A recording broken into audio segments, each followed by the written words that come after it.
تاسو ته اوسنۍ سوشل میډیا څه ښایي؟ دا چې نفري ولرئ، دا چې انلاین نجونو سره ټوکې وکئ، دا چې بالغ ته کوک کینئ او ویډیوګانو ته وخاندئ، دا چې نورو پسې خبرې وکئ، دا چې د پلار دسترخوان ته ناست اوسئ. نه، دا هغه څه نه دي چې یو نر یې باید وکړي. یو بل ورور پوښتنه کړې ده، وایي څنګه بریالي شو؟ دا ډېره تکراري پوښتنه ده، اما زه غواړم ځواب یې کړم. زما په نظر د بریا له نوم نه ډېره او تر ټولو بېځایه استفاده کیږي. راځئ فرض وکئ زه یوې سترې کمپنۍ کې کار کوم. فکر وکئ زه د دې کمپنۍ تر ټولو مهم کس یم. فکر وکئ زه دې کمپنۍ کې رئیس یم. ما مکتب خلاص کړی، پوهنتون مې خلاص کړی او اوس دې کمپنۍ ته کار کوم. زه لوکس کالي لرم، ښه موټر لرم او زما معاش هم میاشت کې $1,00,000 دی. څه فکر کوئ یا زه بریالی یم؟ له تاسو یو حقیقت پټیږي، دا چې په دې کمپنۍ کې څومره زهري خلکو سره زه مخ یم چې ژوند نه خوند نشم اخیستی، او دا چې کله هم دا کمپنۍ پرېږدم نور مې هېڅوک پروا نه لري، نور مې هلته نوم پاک شوی، یوازې هماغه یو ساختمان کې زه لږ مهم یم خو د باندې رانه ټول کرکه لري. ځکه ټول پوهېږي چې ما د هغوی حق خوړلی دی، ټول پوهېږي چې نورو ته مې کندې کنلي، ټول پوهېږي چې ما دوه مخي کړي، ټول پوهېږي چې ما دروغ ویلي تر څو وشم کولی په یوې کمپنۍ کې یو مقام ته ورسېږم او دا معاش خپل کم او د بل په غلامۍ کې د ژوند له ټولو اخلاقي اصولو ووځم.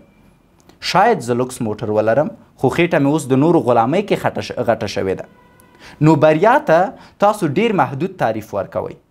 نارینه ته بریا ډیر اړخونه لري، هغه یوازې ښې دندې پسې باید ونه تړئ. د پیسو درلودل هو دا مهمه ده، اما اړینه نه ده چې هغې لپاره ښه دنده ولرئ. نو څنګه کولی شئ چې بریالي شئ؟ دا نو ښه پوښتنه ده، راځئ چې په دې اړه خبرې وکړو. زه ځینې اصول درته وایم. تر ټولو اول تاسو خپلواکۍ ته اړتیا لرئ. که خپلواکه نه یې نارینه هم نه یې. که ټوله ورځ نورو ته په نوکرۍ تېروئ نو ته نوکر یې. راځئ یو ځای د نورو له نوکرۍ راوځو، راځئ یو ځای خپلواکۍ ته ورسیږو. شاید یو نفر راپورته شي ولیکي چې زه نوکر نه یم، زه ډېر ښه معاش لرم، دنده کې مې خوشحاله یم، اما غوږ شه حتی زندانیانو ته هم ډوډۍ ورکوي، حتی زندانیان هم د خوب ځای لري، حتی زندانیان هم مجازات او مقافات لري. پوښتنه دا ده چې د ژوند څومره برخه دی د یو بند اتاق او کمپیوټر تر شا تېرېږي. ځکه اوس موډرنه نوکري ده وروره، دومره پیسې درکوي چې وی خورې وی څکې او مړ نه شي.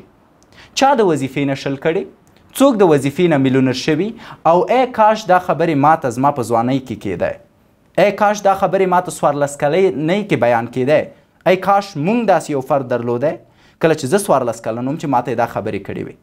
ځکه ما لپاره اوس هیڅ نه دی پاتې، زه اوس هم دنده لرم خو همدا چې له لاسه یې ورکوم نور محتاجه یم. پس لومړی ځان مستقل کوئ، خپلواکي ترلاسه کوئ، کوم څه ته چې زه هم کار کوم او زه غواړم تاسو هم ورته کار وکئ. پس که خپلواکه نه یاست، د خپل وخت صلاحیت نه لرئ، نو خپله ازادي او خپله بریا مه لمانځئ، نو ځان ته بریالی نشئ ویلی. ستا وخت باید ستا په لاس کې، ستا د چیرته اوسېدو او وخت تېرولو پرېکړه باید ستا په لاس کې. چیرته چې وغواړې او کله چې وغواړې باید وشي کولی چې لاړ شي. زه دغه خپلواکي یادوم. زه داسې ازادي له تاسو غواړم او که ته ځوان یې او ورته له اوس کار وکړې نو ترلاسه کولی شي. دوهم پړاو ستا اړیکه ده، دا چې چا سره خبرې کوي، ملګري دي څوک دي.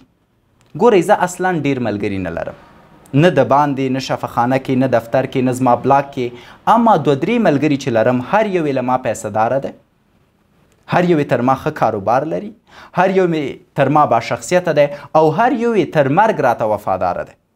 تاسو له ځانه پوښتنه وکئ څومره ملګري لرئ؟ څو دانې له تاسو سره پیسه داره دي؟ د څو دانو یې له تاسو تحصیل ډیر دی؟ څو دانې له تاسو باشخصیته دي؟ که وایې چې ټول یې نو ستا حالت ولې نه دی بدل؟ نو ته ولې تر اوسه بې وظیفې؟ نو ته ولې لام سرګردانه ګرځې او نه پوهېږې چې څه وکړې؟ او له دې وروسته ته باید د بریا په څیر فکر وکړې او د بریالي په څیر باید ښکارم شي. دا هم یو هنر دی چې وښیي بریالی. مثلا د ښو خبرو کولو حرکات ولري، ښه فزیکي ځواک ولري. کوم نارینه چې خطرناکه نشي ثابتېدی، کوم نارینه چې له ځان نه دفاع نشي کوی، کوم نارینه چې رزمي مهارت نه لري، هغه د بریا مخ نشي لیدلی. په ژوند که د جنګ لوبه او ته ونشي کولی ځان نه دفاع وکړې او مړ شي او زه وشم کولی له ځانه دفاع وکړم او ژوندی پاتې شم، نو څوک بریالی دی؟